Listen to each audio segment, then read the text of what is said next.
Instead, a Secret Service officer or agent called in the District of Columbia Fire, who evacuated the White House complex while they tested it, and it's a cocaine. Okay, so they did do some testing.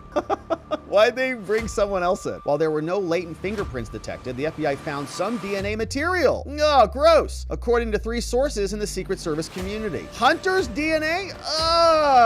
Despite Cheatle's push to hire and promote minority men over women, McCauley was passed over for the job in what many of the agency view as an act of retaliation for supporting those who refused to dispose of the cocaine. Brutal. Secret Service now allegedly covering up coke in the White House. We all suspected that because how could they not find out who owned that coke that was in the White House of all places? Well, now Susan Crabtree from Real Clear Politics came out and says, look, former Secret Service Chief Cheatle, Kimberly, who's gone now, probably hanging out with Nathan Wade in Belize, says that they wanted to destroy the cocaine evidence. That's according to 3 sources in the Secret Service community. New details emerge about the unsolved cocaine mystery, a partial DNA hit, and Secret Service leaders in their bungled efforts to make it all go away. And did they retaliate against the top official who didn't go along with this? The story will tell us in just 1 second. We're going to read it, but this is from Judicial Watch, okay? This came over from Oversight Project with a hat tip over to Judicial Watch. FOIA, Freedom of Information Act, went over to the government, Secret Service, and others, and here is what they found. So Tim Burchett says, he's a representative, says, we're now learning that the former Secret Service Director Cheatle was pushing to destroy the cocaine found in the White House without telling anybody. Destroy it like in Hunter's nose or what? Cover up after cover up after cover up from Tim Burchett. Now here's what this says. Here was a redacted document from the Offense and Incident Report. Judicial Watch says on July 14, 2023, COC, item number 1 was removed from temporary storage located here, redacted, by a U.S. Secret Service technician, redacted, transferred to redacted station for destruction and placed on property blank. Then item number 2 was transferred to the U.S. Secret Service FSD laboratory for processing to allow for long-term storage. Item 2 was transferred from the Secret Service laboratory to technician blank and stored in the evidence vault for Office for Preservation prior to disposal, consistent with agency policy. Case status, case closed, no further information. Now the reporting party was blank, redacted, male, white guy, estimated age range, all redacted. Can't see any of it. Now Congress looking into this, and Susan Crabtree reporting, telling us that a former Secret Service chief, you know, Kimberly Cheatle, the woman who said, I don't know what happened, why Trump almost got shot in the head, I have no idea. Well, they wanted to destroy the Biden family cocaine. Cheatle had already worked for the Bidens for a long time. They wanted to destroy it, but the Secret Service's Forensic Services Division and the Uniform Division stood firm, and they rejected the push to dispose of the evidence. That's according to the Secret Service 3 sources. Multiple heated confrontations and disagreements over how to best handle the cocaine ensued after a Uniform Division officer found the bag. A quiet Sunday when Biden and his family were in Camp David. At least one Uniform Division officer was initially assigned to investigate the cocaine incident, one guy. But after he told his supervisors, including Cheatle, an acting Secret Service director, Ron Rutrow, the guy who we just heard from, who literally blamed the local cops on it, brought in printer poster boards, printed with color, printed those out, and then blamed the local cops, said, why didn't they just look left? How could they allow this to happen? Then the next day came back out and was like, we accept full responsibility. No, sorry, you already printed your poster boards. Like, you don't get to take that back. We know how much work those are. Who was deputy director at the time, that he wanted to follow a certain crime scene protocol. He was taken off the case, according to a source within the Secret Service, familiar with the removal. Anthony Guglielmi did not respond to a request for comment. The discovery of the bag posed an unusual problem for Cheatle. She resigned recently. Hunter was a well-documented cocaine and crackhead and other substances for many years, but reportedly claimed he was sober. And Biden would say how proud he is of his son. Yeah, and then Hunter's like out there like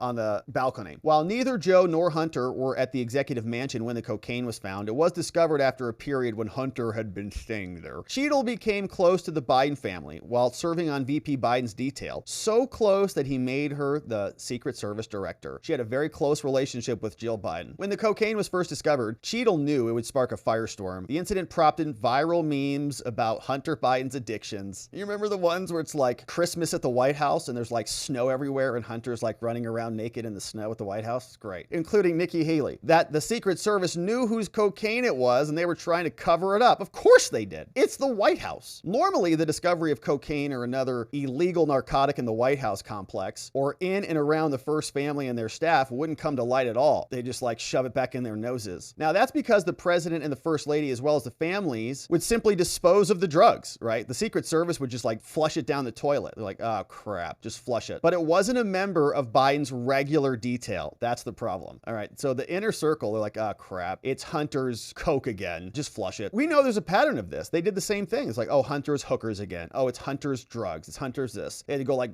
revive him after binges in hotel rooms. Secret Service, like this is what they do. But this wasn't one of theirs. Instead, a member of the agency's uniform division, which is charged with protecting the facilities, discovered the substance. The exact location where the officer found the bag changed several times because they're liars. It's all they do is lie. During the first weeks of media reports, lied about that, lied about January 6th, deleted their evidence, deleted their text, did the same thing here on J13. Same thing here with Hunter's coke. It's never ending. Initial reports said the cocaine was found in a reference library. Later reports said no, it was a work area, which is attached to the mansion. Then it was reportedly found in a facility used by the staff and the guests. It kept moving around. They can't figure it out. An official Secret Service statement issued at the conclusion of their own internal investigation said it was in a vestibule leading to the lobby area of the West Executive Avenue entrance. Statement was released on the 13th, 11 days after they discovered it, once they could figure out where to say it came from. The officer who first found the bag with a white substance immediately flagged it. He says, oh, that's coke. Worried it could be anthrax or ricin. Then they brought out someone else. Actually, normally they would bring this person out. A technical security division would be on the scene. They'd come out in hazmat suits, hazard substances. However, they didn't call that person in. Okay, that's how they knew it was Hunter's coke. If they didn't know it was Hunter's coke, then it could be anybody's anything, right? It's not Hunter's, it's someone else's. And if it's not coke, it's something really dangerous. It's an unknown substance. It could be anthrax in the middle of the White House. They're like,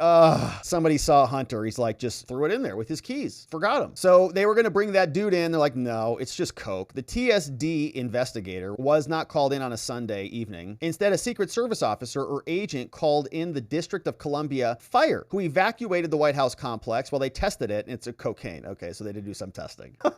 Why'd they bring someone else in? It's a holiday weekend. They don't want it in their agency. That's why they bring in the local guys. This is a pattern now. So they again bring in the local guys. Why do they do that? They could have brought in a Secret Service person or somebody who's there, part of the feds, but they just bring in the local fire, right? It's much different. They don't want anything to do with it. Because the press was part of the evacuation, there was no way to hide the information about the discovery. Secret Service leaders quickly shifted to crisis mode. Meanwhile, the substance and the packaging were treated as evidence and sent to the U.S. Department of Homeland Security National Biodefense Team, which again analyzed it for bio threats. Also came back, no, it's coke. Then the Secret Service sent the plastic bag and its content to the FBI, crime lab, and fingerprint and DNA analysis. While there were no latent fingerprints detected, the FBI found some DNA material. Oh, gross. According to 3 sources in the Secret Service community. Hunter's DNA? Several sources citing private statements by a special agent in the Forensic Services Division. And it's like, come on, guys, you have to go through all this work. Like, aren't there cameras there? Like, don't you have a camera looking at the vestibule? Are you freaking joking me? It's the White House. So several sources citing private statements by a special agent in the Services Division forensics team who supervised the vault containing the cocaine evidence said the agency ran the DNA material against national criminal databases and got a partial hit.